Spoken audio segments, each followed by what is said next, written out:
This Day in Sports History.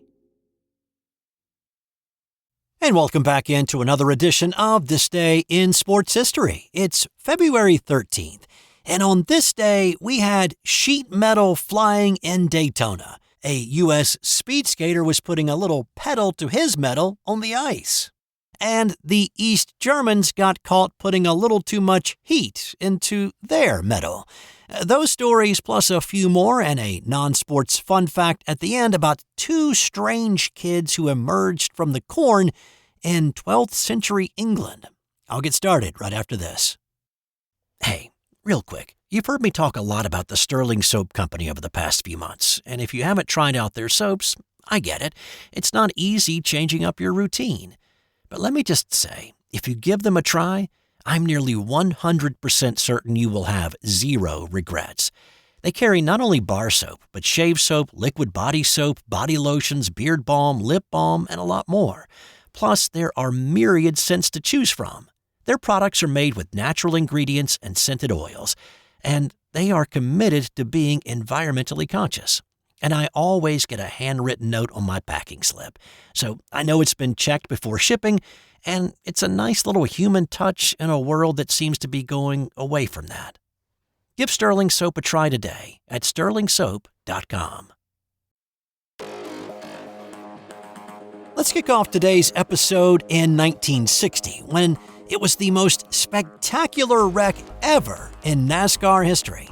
This was only the second year that cars raced on the Daytona International Speedway, and on the eve of the Daytona 500, drivers got behind the wheels of their modified sportsman cars. Now, these cars were a little bit more in line with what actually races on the track now than what would race in the 500 the following day in 1960, in that they were basically built from the frame up. The bodies of the cars had been repurposed, a lot of them from the junkyard. So instead of, say, Ford designing the body and the power plant in hopes that guys watching the race would head off to their local dealership to buy what looked like the same car they'd seen win the race, well, the cars in this modified race were more Frankensteined together, and the engines pushed the limits, with one car in this race running with 6 carburetors. Well, a field of 73 cars took the green flag on this day for a 250-mile, 100-lap race. But it did not take long for trouble. As the leaders crossed the start-finish line to complete lap 1, the Chevrolet of Dick Foley got a little squirrely coming out of turn 4. He was able to save his car and keep it off the wall, but behind him, his bobble caused some guys to hit the brakes, and the chain reaction and the melee was on. By the time the dust settled, 37 cars had been involved, with 12 cars flipping. 8 drivers sustained injuries bad enough to be transported to the hospital, but none seriously, and amazingly, no one died. Now, at this point, the cars were only equipped with roll cages, and the drivers wore open-faced helmets. Seatbelts weren't more than lap belts, and they weren't wearing fire suits either, just work pants and short-sleeve garage shirts mostly. 24 of the 37 drivers involved in that wreck were not able to continue, and the few that were able to get back in their beat-up race cars did not last much longer. Some familiar names that got caught up in the imbroglio on this day were Ralph Earnhardt, Red Farmer, and Wendell Scott. The race was red-flagged for 40 minutes while the track was cleaned up, and the mangled cars were either driven back to the pits or hauled away in what remains the biggest wreck in terms of cars involved in NASCAR history. The closest thing to it that I could find was a 31-car pileup at the Aaron's 312 at Talladega in 2002. 28 cars were involved in the big one in 2024 at the Yellowwood 500 at Daytona. Once the green flag dropped again, Fireball Roberts jumped out to the lead, and he stayed there for most of the rest of the race until his engine blew up with 7 laps to go. Marion Bubba Farr took over the top spot after Fireball's misfortune, and he won the race in his 1956 Ford with his rebuilt Lincoln power plant. On this day in 1977, Eric Heiden did something that no American had ever accomplished. So if you are a fan of the Olympics and speed skating, then you are probably familiar with the name Eric Heiden and his winning 5 gold medals in the 1980 Winter Olympics in speed skating in Lake Placid. He, along with the U.S. Olympic hockey team, were the heroes in Lake Placid that year. But 3 years earlier, Eric Heiden was definitely not a household name, and in fact, was little known outside of speed skating circles. Heiden was an 18-year-old college freshman competing on the other side of the globe in the Netherlands on this day in the World All-Around Speed Skating Championships. As the name suggests, this was a test of speed skaters in 4 different distances. On day 1, Heiden won the 500-meter event, the shortest of the 4 distances. His follow-up to that later in the day was a 3rd-place finish in the 1,500-meter to put him in a good spot heading into day 2. The second day of competition featured the grueling distances of the 5,000-meter and the 10,000-meter. Now that converts to 9.3 miles of speed skating in a single day. Heiden may have held back a little bit in the 5K, finishing 9th in the event, and entering the final event he held a slim lead over 2 Norwegians, and there weren't many who thought that Heiden could skate fast enough to hang on to his tiny margin. Now remember, this is long track speed skating on a 400-meter oval. There are only 2 competitors on the ice at a time. You get 1 race at each distance to set a time. Pairing with someone who can push you and extract valuable tenths of seconds is crucial. If you're paired with somebody who isn't going to be nipping at your heels, it takes a special kind of concentration and effort to keep a winning pace and not relax. Heiden got a really good pairing for the final 10,000-meter event with the Dutchman Piet Kleine, the defending world champion, in the other lane. Heiden also knew his time to beat. Jan Eigil Storholt had set a time of nearly 15 minutes flat previously. If Heiden could post a time under 15 minutes, he would be the world champion. Heiden was able to match Kleine nearly blade for blade during his heat, and then he pulled away to win by more than a second, posting one of 3 sub-15-minute times on the day and secure the all-around world championship, becoming the first American to win the world title. Heiden would duplicate his feat in both 1978 and 79 before skating into Olympic fame with his 5 golds in the 1980 Olympiad. His success in 1980 can draw a direct line back to the world title he won on this day in 1977. Let's keep that Olympic theme going with what happened on this day in 1984, when American Debbie Armstrong shocked a lot of folks, including herself, winning gold in the women's giant slalom. Armstrong had not really had a good run-up to the Olympics. She was winless on the World Cup circuit prior to heading off to Sarajevo. Instead, her teammates Tamara McKinney and Kristen Cooper were favored for medals after showing up on the podium of several giant slalom events in the weeks prior. But after a solid first run put her in second place behind Cooper, Armstrong attacked the course on her second run and posted a great time. Her running time on the right. You'll see the time she must beat to take the lead on the left. She's going to be right in there, Frank. Debbie Armstrong through the last gate, into the tuck. She's in first place. She's in first place. She almost for sure is going to get a medal.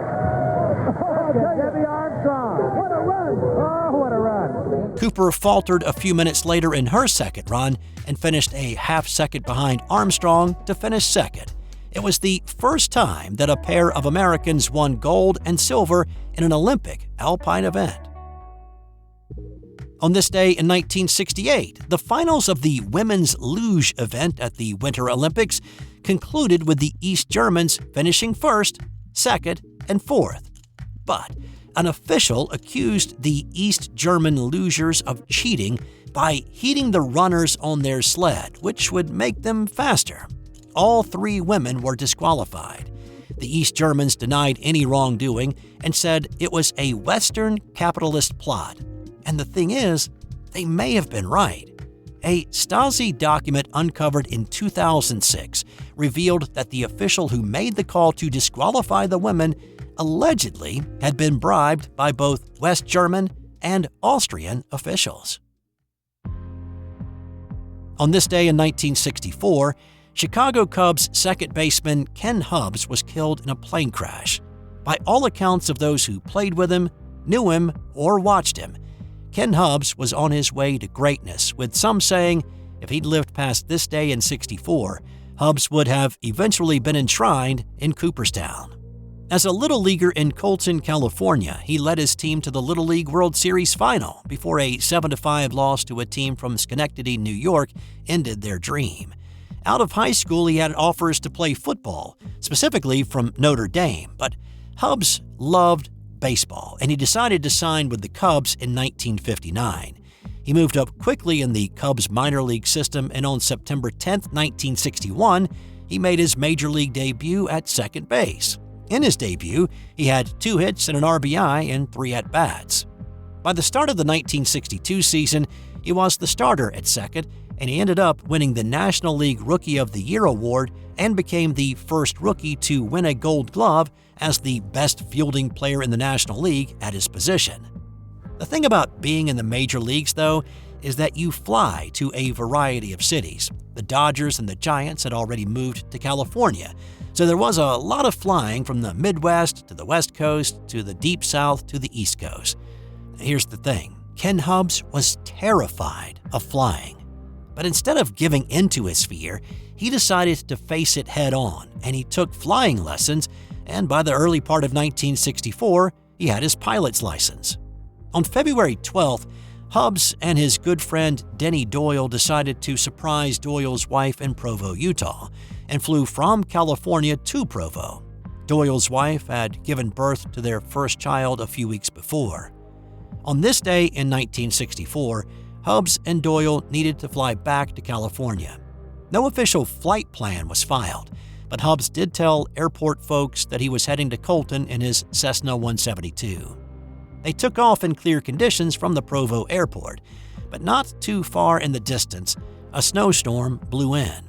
Now, it's not clear what Hubbs and Doyle encountered, but the air temperature was -1, and it did snow heavily that day in the area. When they failed to show up in Colton later on, Hubbs' dad requested an air and ground search.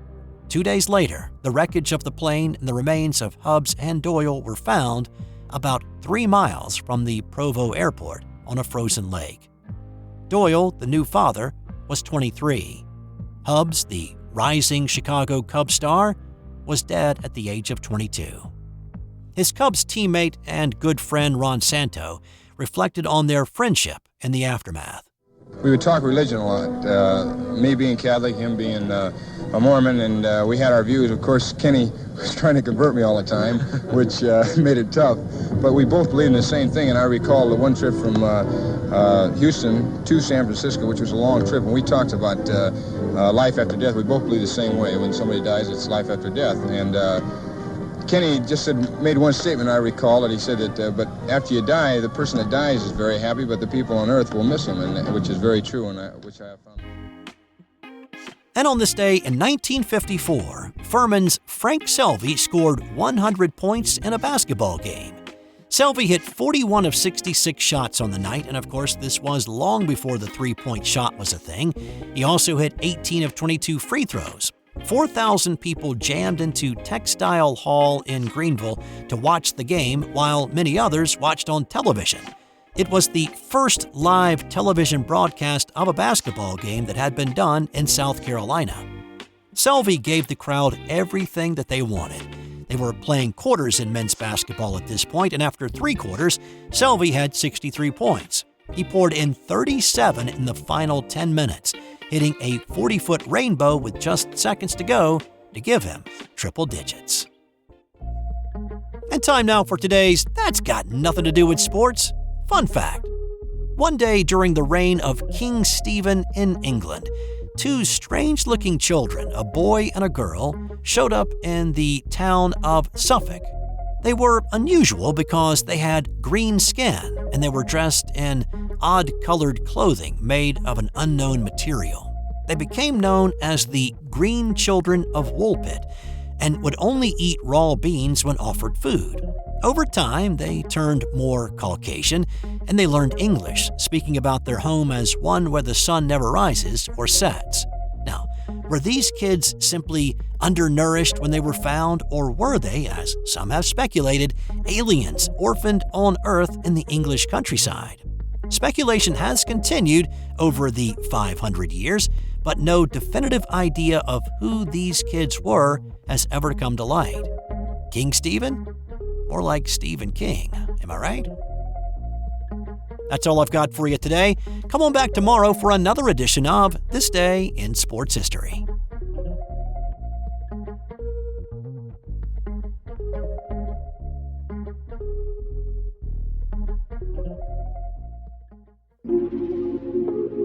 This has been an original Thrive Suite production.